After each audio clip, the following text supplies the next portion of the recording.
Thailand is located at the center of Indochina Peninsula in Southeast Asia.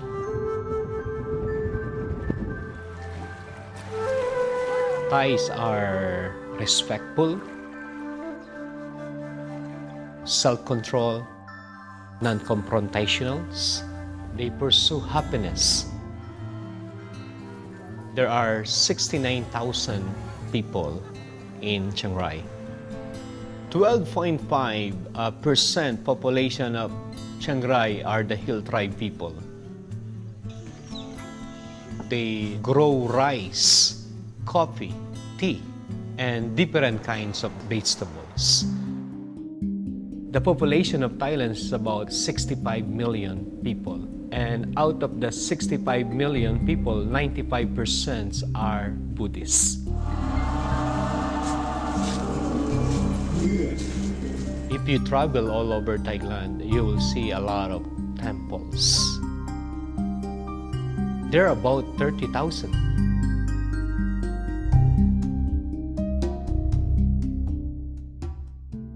The teachings of Buddhism, if a person does not reach or obtain enlightenment, they will never escape the cycle of death and rebirth.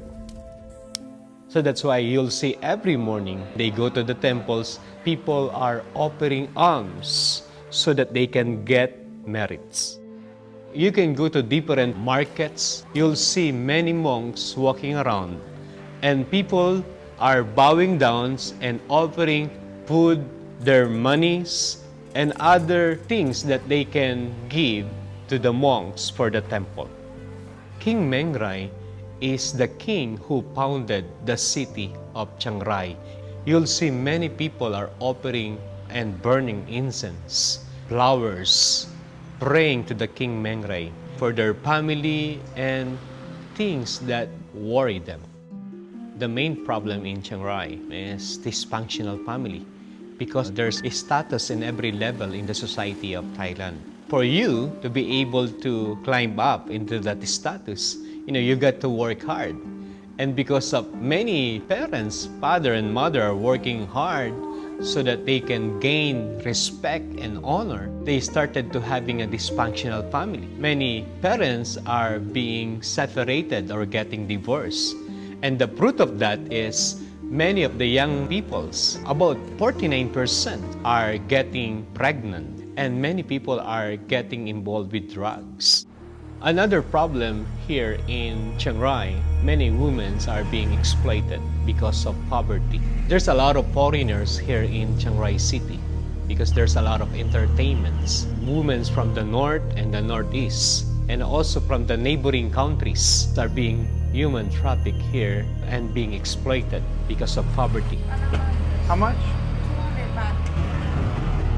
You can walk over in the dark street of Thailand and you will find a lot of women or girls that are in the massage parlor and bars who are involved in prostitutions, selling themselves to earn money, or part of human trafficking and being abused. If we cannot help, what are the futures of these women?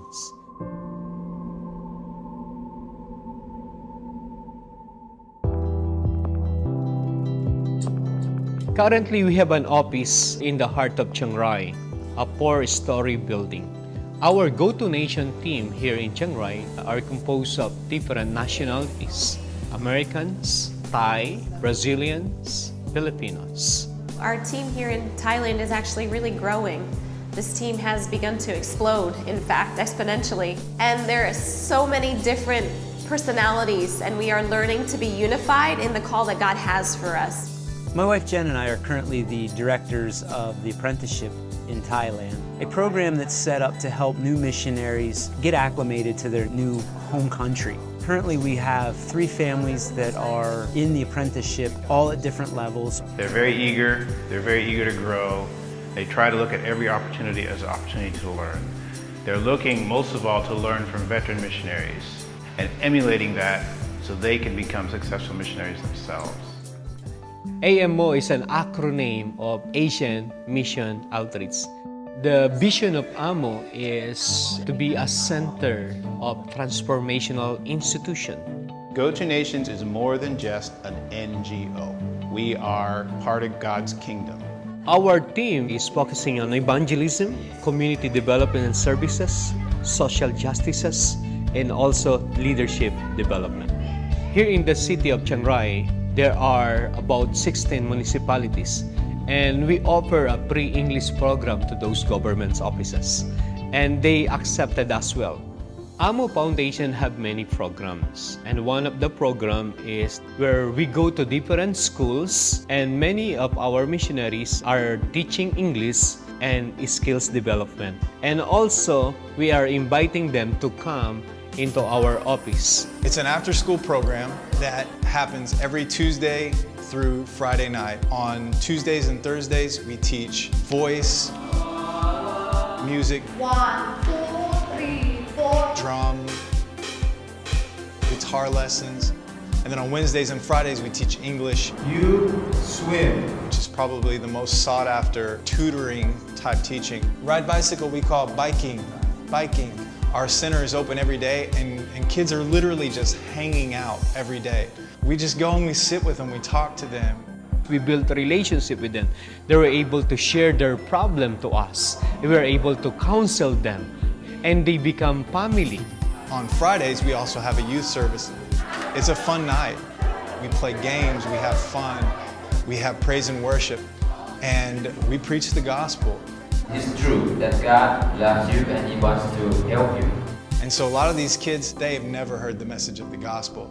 And so once we see that spark, we sit down and share the gospel without any distractions, just so they clearly understand what is this message and what does it mean for me.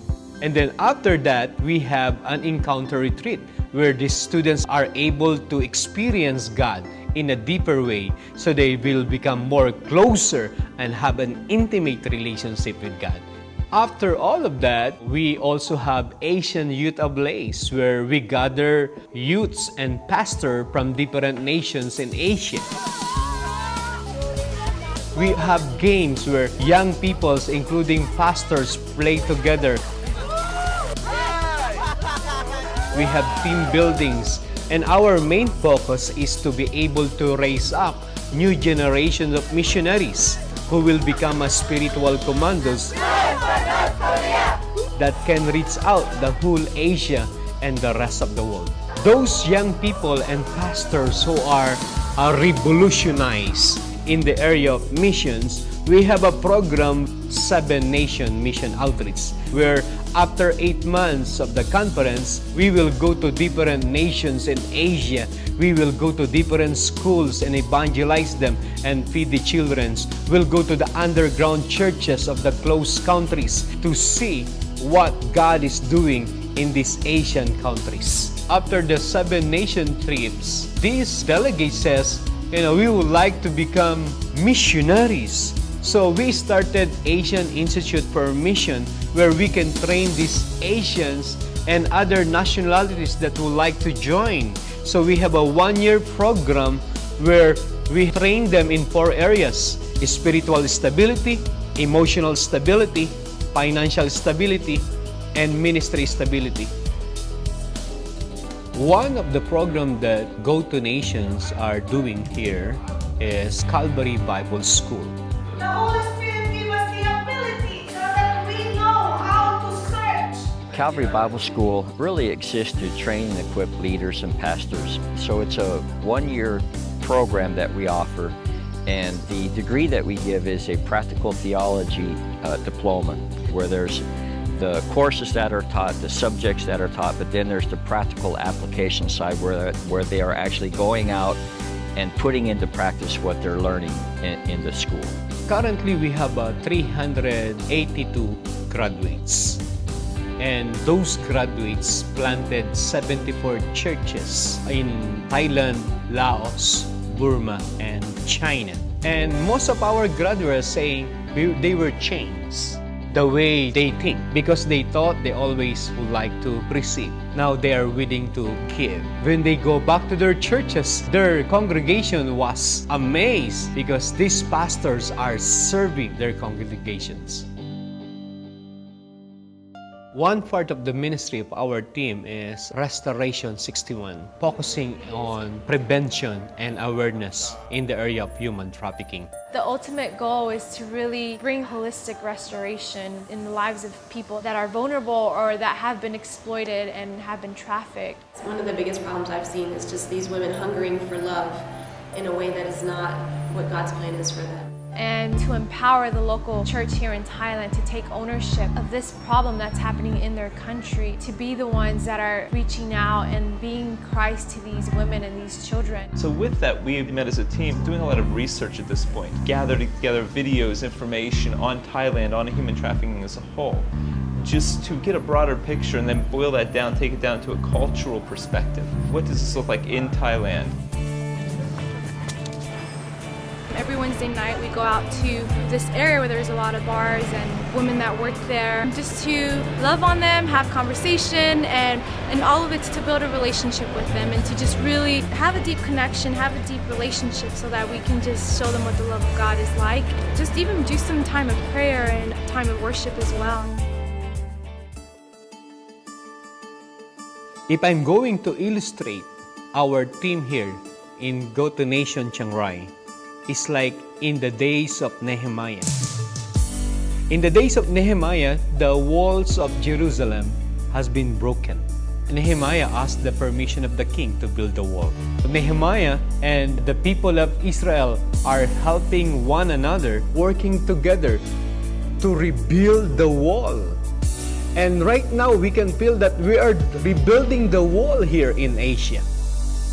It's not only Thailand, but also Laos, Burma, China, and the rest of Asia. Can you imagine? For so many years, Asian countries has been unreached. And right now, we have a go-to-nation team in Chiang Rai who are reaching the unreached tribes, nations of Asia. They started to see that the God who created the heaven and earth is not in the temples, it's not in the spirit houses, but in their hearts. And when they begin to understand that, they're able to experience the transforming power of God, and they realize their identity with God, and then they have confidence to fulfill their missions, purpose, and the destiny of God in their lives.